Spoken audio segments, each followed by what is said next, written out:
Hi all, welcome to LSU channel. ಇವತ್ತು ನಾನು ದೊಡ್ಡಪತ್ರೆ ಎಲೆಗಳಿಂದ ಒಳ್ಳೆ ಹೆಲ್ದಿ ರೆಸಿಪಿ ಆಗಿರುವಂಥ ಸಾಂಬಾರನ್ನ ಮಾಡಿ ತೋರಿಸ್ತೀನಿ. ದೊಡ್ಡಪತ್ರೆ ಎಲೆಗಳ ಬೆನಿಫಿಟ್ ಅಂತೂ ತುಂಬಾ ಇದೆ. ಯಾರಿಗೆಲ್ಲ ಶೀತ ಕೆಮ್ಮಾಗ್ತಾ ಇರುತ್ತೆ ಅಥವಾ ಚಿಕ್ಕ ಮಕ್ಕಳಲ್ಲಿ ಒಂದು ಶೀತ ಆದಾಗ ನಾವು ಈ ಎಲೆನ ಸ್ವಲ್ಪ ಬಿಸಿ ಮಾಡಿ ಸ್ವಲ್ಪ ಜೇನುತುಪ್ಪ ಜೊತೆಗೆ ನಾವು ಬೆರೆಸಿ ಕೊಡೋದ್ರಿಂದ ಮಕ್ಕಳಿಗೆ ಬೇಗ ಶೀತ ಕಡಿಮೆ ಆಗುತ್ತೆ. ಮತ್ತು ಯಾರಿಗೆಲ್ಲ ಚರ್ಮದಲ್ಲಿ ಒಂದು ಇಚ್ಚಿಂಗ್ ಆಗಿರಬಹುದು ಅಥವಾ ಚರ್ಮದ ಯಾವುದೇ ಸಮಸ್ಯೆಗಾದ್ರೂ ಕೂಡ ಈ ಎಲೆಗಳು ತುಂಬಾ ಹೆಲ್ಪ್ಫುಲ್ ಆಗಿರುತ್ತೆ.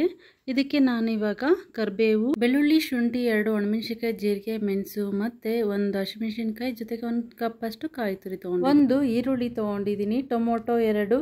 ಈ ಎಲ್ಲ ಪದಾರ್ಥಗಳನ್ನ ಒಂದು ಪ್ಯಾನ್ಗೆ ಎಣ್ಣೆ ಹಾಕಿ ನಾವು ಸ್ವಲ್ಪ ಬಿಸಿ ಮಾಡ್ಕೊಬೇಕಾಗುತ್ತೆ. ನಾನಿವಾಗ ಜೀರಿಗೆ, ಮೆಣಸು, ಬೆಳ್ಳುಳ್ಳಿ, ಶುಂಠಿ ಮತ್ತು ಒಣಮೆಣಸಿನ್ಕಾಯಿ 2, ಹಸಿಮೆಣಸಿನ್ಕಾಯಿ ಬೇಕಾದರೆ ಹಾಕ್ಕೋಬೋದು, ಇಲ್ಲಾಂದರೆ ಇಲ್ಲ. ಮತ್ತು ಈರುಳ್ಳಿನೂ ಮತ್ತು ಟೊಮೊಟೊನೂ ಕೂಡ ಹಾಕಿ ಫ್ರೈ ಮಾಡಿ ಇಟ್ಕೊತಾ ಇದ್ದೀನಿ. ಎಲ್ಲನೂ ಕೂಡ ಚೆನ್ನಾಗಿ ಸ್ವಲ್ಪ ಬಿಸಿ ಮಾಡಿ ಇಟ್ಕೊಂಡ್ರೆ ಸಾಕಾಗುತ್ತೆ, ತುಂಬ ಏನು ಬೇಕಾಗಲ್ಲ. ಜೊತೆಗೆ ಇದಕ್ಕೆ ನಾನು ಸ್ವಲ್ಪ ಅರಿಶಿನ ಹಾಕ್ಕೊತಾ ಇದ್ದೀನಿ.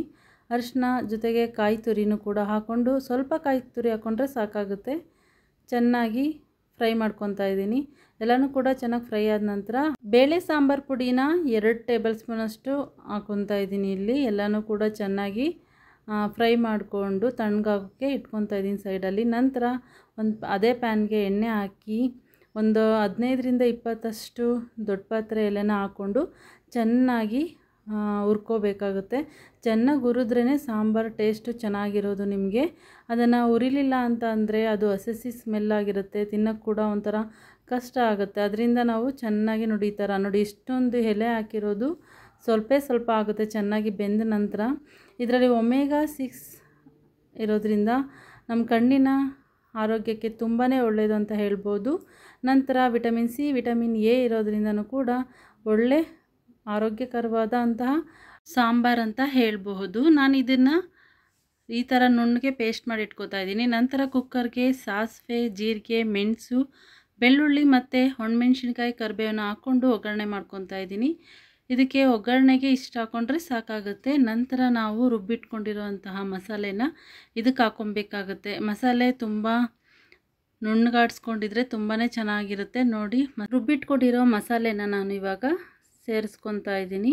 ಎಲ್ಲನೂ ಕೂಡ ಹಾಕ್ಕೊಂಡು ಚೆನ್ನಾಗಿ ಮಿಕ್ಸ್ ಮಾಡ್ಕೊಬೇಕು. ಮಿಕ್ಸ್ ಮಾಡಿಕೊಂಡು ಒಂದು 10 ನಿಮಿಷ ಆದರೂ ಚೆನ್ನಾಗಿ ಬೇಯಿಸ್ಕೋಬೇಕಾಗುತ್ತೆ. ತುಂಬಾ ಹೆಲ್ತ್ಗೆ ಒಳ್ಳೆಯದಿದು. 1 ಟೇಬಲ್ ಸ್ಪೂನಷ್ಟು ಸಾಲ್ಟನ್ನ ಇದಕ್ಕೆ ಹಾಕ್ಕೊಂಡು ಮಿಕ್ಸ್ ಮಾಡ್ಕೊತಾ ಇದ್ದೀನಿ. ನಂತರ ಸ್ವಲ್ಪ ನೀರನ್ನ ಸೇರಿಸ್ಕೊತಾ ಇದ್ದೀನಿ. ತುಂಬ ತೆಳುಗೆ ಮಾಡ್ಕೊಬೇಡಿ, ಚೆನ್ನಾಗಿರಲ್ಲ. ನೋಡಿ ಈ ಥರ ಇದ್ದರೆ ಸಾಕಾಗುತ್ತೆ. ಒಂದು 5 ನಿಮಿಷ ಆದರೂ ಚೆನ್ನಾಗಿ ಕುದಿಸ್ಕೋಬೇಕು. ನೀವು ಮನೆಯಲ್ಲೇ ಕೂಡ ಇದನ್ನು ಒಂದು ಕಡ್ಡಿ ಹಾಕ್ಕೊಂಡ್ರೆ ಸಾಕು, ಪಾಟಲ್ಲಿ ತುಂಬಾ ಚೆನ್ನಾಗಿ ಬೆಳೆಯುತ್ತೆ. ಹೆಲ್ತ್ ಬೆನಿಫಿಟ್ ಅಂತೂ ತುಂಬಾ ಇದೆ ಇದರಿಂದ.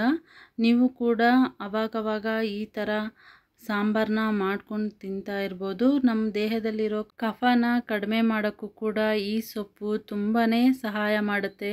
ಮತ್ತು ಯಾರಿಗೆ ಚರ್ಮದಲ್ಲಿ ಆಗಿರೋಂತಹ ಒಂದು ಚರ್ಮದ ಒಂದು ಇಚ್ಚಿಂಗ್ ಆಗಿರ್ಬೋದು ಅಥವಾ ನವೆ ಆಗಿರ್ಬೋದು, ಪ್ರತಿಯೊಂದಕ್ಕೂ ಕೂಡ ಈ ಸೊಪ್ಪನ್ನ ಸ್ವಲ್ಪ ಬಿಸಿ ಮಾಡಿ ರಸನ ಬಾಡಿಗೆಲ್ಲ ಹಚ್ಚೋದ್ರಿಂದ ಅದೆಲ್ಲ ತುಂಬಾ ಬೇಗನೆ ಕಡಿಮೆ ಆಗುತ್ತೆ.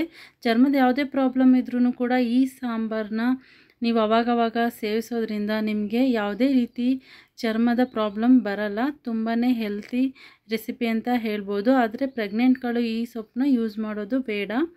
ನೋಡಿ ರೆಡಿಯಾಗಿದೆ. ಈಗ ಈ ಸಾಂಬಾರನ್ನ ನಾನು ನೋಡಿ ತೋರಿಸ್ತಾ ಇದ್ದೀನಲ್ವ, ತುಂಬ ಚೆನ್ನಾಗಾಗಿದೆ. ತುಂಬ ಟೇಸ್ಟಿಯಾಗಿರೋ ಹೆಲ್ದಿಯಾಗಿರೋಂತಹ ದೊಡ್ಡಪತ್ರೆ ಸಾಂಬಾರು ರೆಡಿಯಾಗಿದೆ.